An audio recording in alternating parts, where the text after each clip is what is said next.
Budget. It's a frightening word for many people. It evokes fear and nervousness for some, but for others, it's not so scary. The city budget is much like your own daily household budget, just much larger. Think of it as your yearly budget, just supersized. It's complex, it's detailed, it's cumbersome, but we're here to try to simplify it and make it easy to understand. That way you know where your hard-earned tax dollars are going and what you're getting. Basically, we're trying to make budget less scary. Here are some of the steps we take to get started.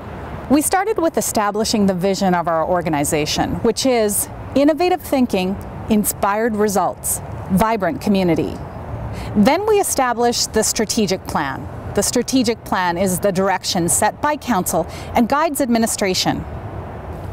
Strategic plan implementation includes comprehensive, coordinated plans detailing organizational work to achieve the direction.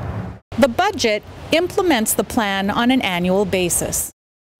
So what is the budget anyway? What do all these different parts mean? The capital budget is where costs are shown for major projects, such as reconstructing streets. It's also for building and improving public facilities, such as rec facilities, community centers, parks, and fire halls. And it's for dealing with growth pressures, such as new streets and new initiatives. These costs are similar to budgeting for an addition to your home this year. The capital plan predicts future capital expenditures.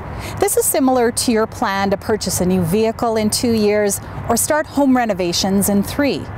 The annual operating budget shows the day-to-day costs of delivering programs and services. These costs are similar to your everyday household expenses, such as mortgage payments, utilities, or groceries. Still pretty scary and confusing. You know what might help? A wheel. We have what we call the wheel is our business enterprise planning cycle, which begins every year and then comes around full cycle. And it begins with that situation assessment in which we look at what dollars are coming in from new development, what the public is feeling about different things, what the province is going to do to us either in terms of enhancing or reducing revenue, and what the general trends are across the province and across the country in terms of the economy, etc. Essentially, the wheel represents the process that we follow. And we need to explain that both to our staff and to the community, because sometimes they think we come to these decisions in a totally ad hoc way.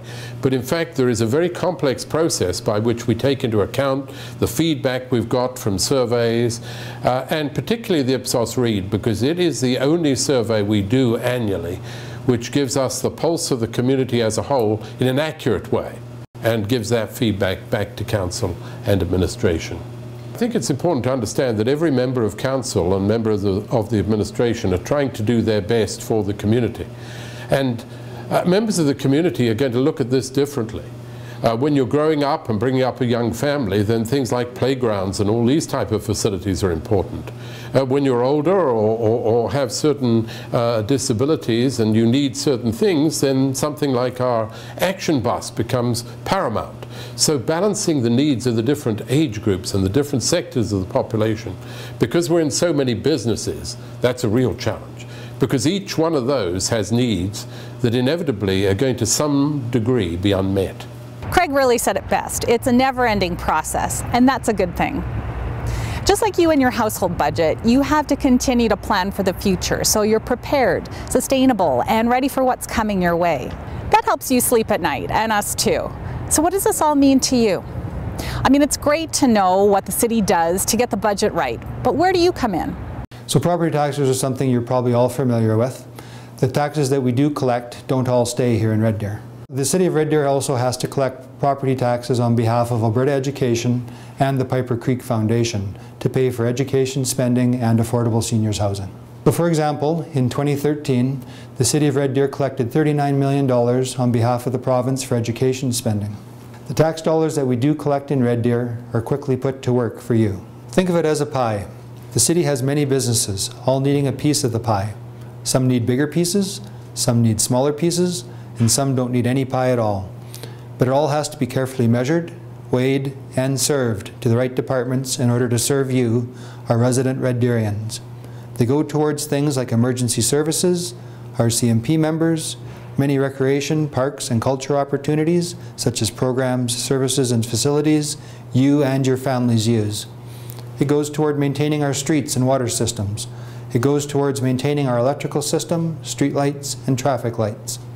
It goes towards our public transit system, constructing and upgrading roads and traffic ways we already have to keep traffic moving in our city. It goes towards our magnificent parks and trail systems in Red Deer. So as we move into yet another year of considering, balancing, shuffling, reviewing, and determining what's the right thing for Red Deer now and in the future, we hope this little video, a Budget 101 if you will, helps explain what we do here at the city to keep everything in our city as great as it has been for many years. For more information about our budget processes and details about this year's budget, check out reddeer.ca/budget.